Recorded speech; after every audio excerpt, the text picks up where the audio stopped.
De Tancret, précis de théologie ascétique et mystique, livre 3, chapitre 2 suite. Signe de l'appel prochain à la contemplation. Quand une âme s'est ainsi disposée à la contemplation, consciemment ou inconsciemment, le moment vient où Dieu lui fait comprendre qu'elle doit quitter la méditation discursive. Or, nous dit saint Jean de la Croix dans la montée du Carmel, les signes qui marquent ce moment sont au nombre de 3. Premièrement, la méditation devient impraticable, l'imagination reste inerte, le goût de cet exercice a disparu, et la saveur produite autrefois par l'objet auquel s'appliquait l'imagination s'est changée en sécheresse. Aussi longtemps que la saveur persiste et qu'on peut passer en méditant d'une pensée à une autre, il ne faut pas l'abandonner, sauf au moment où l'âme éprouve la paix et la quiétude dont il sera question à propos du 3e signe. La cause de ce dégoût, ajoute le saint, c'est que l'âme a déjà retiré presque complètement des choses divines tout le bien spirituel que la méditation discursive en pouvait dégager. Elle ne sait plus s'y plier, le goût et la faveur ne reviennent plus, elle a donc besoin d'un nouveau procédé. Deuxièmement, le second signe se manifeste par manque complet d'envie de fixer son imagination, soit le sens sur n'importe quel sujet particulier, intérieur ou extérieur.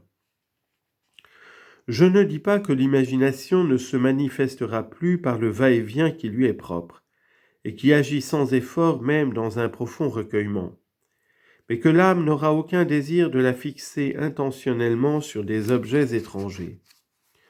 Ce que le saint explique ainsi, citation, « Il se fait dans ce nouvel état qu'en se mettant en oraison, l'âme ressemble à quelqu'un qui a de l'eau à sa portée et la boit suavement, sans effort, sans devoir l'aspirer par le tuyau des anciennes évocations de formes et de figures. Aussitôt qu'elle s'est mise en la présence de Dieu, elle se trouve dans l'acte de connaissance affectueuse, pacifique et calme, et elle y étanche sa soif de sagesse, d'amour et de saveur. Il n'est donc pas étonnant qu'une telle âme éprouve de la peine et du dégoût, surtout lorsque, jouissant déjà de cette paix, on la force à reprendre la méditation. Son cas est semblable à celui d'un enfant qui goûte le lait du sein mis à sa disposition. Voilà qu'on l'en arrache, ce qui fait que l'enfant se débat et s'efforce de s'y accrocher des mains pour arriver à y appliquer encore la bouche. » Fin de citation. Le signe le plus décisif est celui-ci. L'âme se plaît à se trouver seule avec Dieu, fixant sur lui son attention affectueuse sans considération particulière, avec paix intérieure, quiétude et repos, sans acte ni exercice proprement discursif des puissances, entendement, volonté, mémoire, par enchaînement d'idées. Elle se contente de la connaissance et de l'attention générale et amoureuse dont nous parlons, sans perception particulière d'autre chose.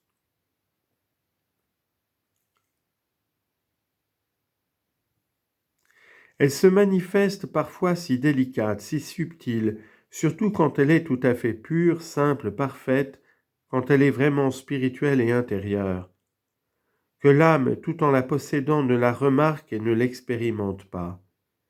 Et le cas se présente surtout d'après nous quand cette connaissance est en soi particulièrement claire, pure, simple et parfaite.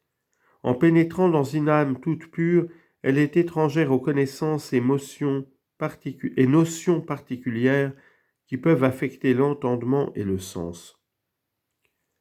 Or, comme cette connaissance dépasse en pureté, simplicité et perfection toutes les autres, l'entendement ne la perçoit pas et n'y voit que de l'obscurité. Par contre, quand cette connaissance est moins pure et simple, l'entendement la juge claire et saisissable à cause de l'enveloppe des formes intelligibles qu'elle garde et qui s'adaptent à la perception de l'intelligence ou des sens. Ce qu'il explique par une comparaison. Quand un rayon du soleil pénètre dans un appartement, la vue le saisit d'autant mieux qu'il est plus chargé de poussière. Dépouillé de ses molécules, il est moins perceptible. Il en est de même pour la lumière spirituelle. Plus elle est vive et pure, et moins elle est perçue, si bien qu'alors l'âme se croit dans les ténèbres. Si au contraire elle est chargée de quelques espèces intelligibles, elle est plus facilement perceptible, et l'âme se croit mieux éclairée.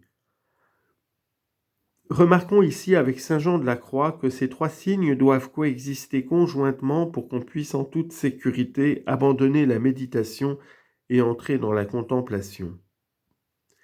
Ajoutons avec le même saint qu'il est avantageux dans les premiers temps où l'on jouit de la contemplation de reprendre parfois la méditation discursive. Cela devient même nécessaire si l'âme voit qu'elle est inoccupée dans le repos de la contemplation. Alors en effet la méditation s'impose tant que l'âme n'aura pas acquis l'habitude de contempler. Conclusion du désir de la contemplation. La contemplation infuse étant un excellent moyen de perfection, il est permis de la désirer, mais humblement et conditionnellement, avec un saint abandon à la volonté de Dieu. Qu'on puisse la désirer, c'est ce qui ressort de ses nombreux avantages. La contemplation est comme l'arrosage qui fait croître les vertus et les fortifie, et où elles obtiennent leur perfection dernière. Mais il faut que ce désir soit humble, accompagné de la conviction que nous en sommes très indignes et du désir de n'en user que pour la gloire de Dieu et le bien des âmes. Il doit être conditionnel, subordonné en tout au bon plaisir de Dieu. Il ne sera donc ni empressé ni chimérique.